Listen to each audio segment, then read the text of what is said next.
केला बेचने वाली चुड़ैल। एक बार की बात है, जादूपुर नाम के एक गांव में करतब दिखाती एक औरत एक रेड्डी के लिए गांव में आती है। आइए आइए मेहरबान कदरदान, खाइए रोहड़ा के ताजे ताजे केले। कभी खाए नहीं होंगे ऐसे केले, पीले पीले केले खाइए। ये कहकर रोहड़ा हाथों में 4 केले लिए उन्हें सर्कल में जोर जोर से हवा में उछालती हुई करतब दिखाती है, जिसे देखकर आसपास के सारे बच्चे अपने अपने मम्मी पापा से उस औरत के पास जाने की जिद करने लग जाते हैं। पापा, ऐसा तो सर्कस में बॉल से होता है ना, ये आंटी तो केले से कर रही है। चलिए ना पापा, देखते हैं। रोहड़ा एक पतली सी तार पर चलती हुई केलों से करतब दिखाती है। आते जाते सभी लोग बाहर रुककर उसके करतब देखते हैं और वाह वाही करते नहीं थकते। जैसे ही एक आदमी पास आकर उसे पैसे देने लग जाता है, तब वो कहती है, अरे नहीं नहीं साहब, मैं करतब तो बच्चों के मन को बहलाने के लिए करती हूँ। धंधा तो मेरा केले का है। पीछे देखो मेरी रिड्डी, जो भी मेरे केले खाएगा मेरी तरह चुस्त दुरुस्त और तंदुरुस्त हो जाएगा। पता चलता है क्या कि मेरी उम्र 55 की है। अरे पर ऐसे ठंड के मौसम में कोई केला क्यों खाएगा? ये ऐसे वैसे केले नहीं है साहब, ये शरीर में गर्मी देते हैं। ठंड को दूर भगाए जो भी रोहिणा के केले खाए। पापा, अगर मुझे केले नहीं मिले तो मैं घर नहीं जाऊंगी। तभी उसके पापा कहते हैं कि बेटा, केले ठंड में कभी गर्मी नहीं देते। ये सब कहने की बातें हैं, सामान बेचने का तरीका है इनका। पर पिंकी नहीं मानती। मैं केले खाऊंगी। पिंकी की जिद के आगे नत्थू हार जाता है और उसे केले खरीद कर दे देता है। पिंकी खुश होकर केले घर ले आकर खाती है। अब मैं भी करतब करूंगी, कितना मजा आएगा। जादुई केले। पिंकी पहला केला खत्म भी नहीं करती कि वो बेहोश हो जाती है। दूसरे केले से एक काला धुआं आता है और रोहड़ा चुड़ैल बनकर बाहर निकल आती है। मेरे भूतिया केले बच्चे न खाए, ऐसा हो ही नहीं सकता। जादूपुर वालों, कब तक बचोगे? आ गई हूं मैं रोहड़ा, जिसका कोई नहीं कर सकता सामना। रोहड़ा पिंकी को गोद में उठाकर काले धुएं में कहीं गायब हो जाती है। शाम के वक्त नत्थू घर लौटता है और पिंकी को घर में ना पाकर उसकी माँ से कहता है, माँ पिंकी कहाँ है? अरे बेटा, उसे तो तू सुबह करतब दिखाने ले गया था ना, फिर कहाँ वापस आए तुम दोनों? मुझे लगा तू उसे अपने साथ मंडी ले गया होगा। हे भगवान, मेरी बच्ची कहाँ गई? मैं उसे घर ही तो छोड़कर गया था माँ। नत्थू गांव के घर कोने में अपनी बेटी को ढूंढता है, पर उसे वो कहीं नहीं मिलती। परेशान होकर आखिर रो रो कर नत्थू हिम्मत हार कर घर लौट आता है।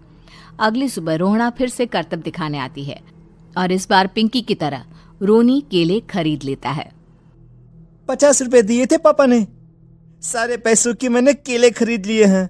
अब मैं भी आंटी की तरह ही करतबबाज बन जाऊंगा। यही सोचते हुए रोनी केले खाता है और पहला अकेला केला आधा खत्म भी नहीं करता कि चुड़ैल उसके सामने आ जाती है। मेरे साथ चलने का समय आ गया है रोनी। ये तो बस शुरुआत है। अब इस गांव के सारे बच्चे धीरे धीरे मेरे कब्जे में होंगे, एक बच्चा भी नहीं बचेगा। ये कहकर रोना रोनी को गोद में लेकर काले धुएं में अदृश्य हो जाती है। इसके बाद हर रोज गांव में से कोई ना कोई बच्चा गायब होता, पर ऐसा क्यों हो रहा है किसी को भी समझ में नहीं आ पा रहा था। रोज की तरह अपनी बेटी पिंकी की तलाश में नत्थू गांव के एक तालाब के पास बैठा रो रहा था। कहाँ गई मेरी पिंकी? शकुंतला के जाने के बाद एक वही तो मेरा सहारा थी। अरे उसकी आत्मा कोस रही होगी मुझे कि मैं अपनी बच्ची को संभाल भी नहीं पाया।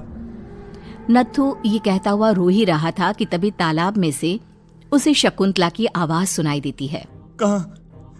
कहाँ थी तुम शकुंतला? हमारी बच्ची और सारे गायब हुए बच्चे रोहड़ा के कब्जे में हैं। वो बच्चों को जो केले देती है उससे बच्चे बेहोश हो जाते हैं और उसके कब्जे में आ जाते हैं और वो उन्हें ले जाकर काली दुनिया में ले जाती है। पर वो ऐसा क्यों कर रही है? ये मैं नहीं जानती, पर उस दुनिया का रास्ता मैं आपको बता सकती हूँ।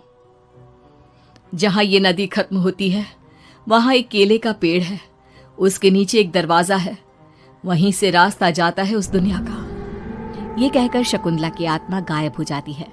गांव के सभी लोग झुंड बनाकर उसी रास्ते से काली दुनिया में चले जाते हैं और वहां देखते हैं कि सारे बच्चे वहां काम कर रहे थे। पापा मुझे ले चलो यहाँ से। पापा पापा। सभी बच्चे अपने मम्मी पापा से लिपट जाते हैं। तो तुम लोग यहां तक आ गए? क्यों हमारे बच्चों को पकड़ लिया तूने? तुझे शिकार ही बनाना है तो ले, हम सब आ गए हैं, हमें खा ले। नहीं, मुझे बच्चे चाहिए।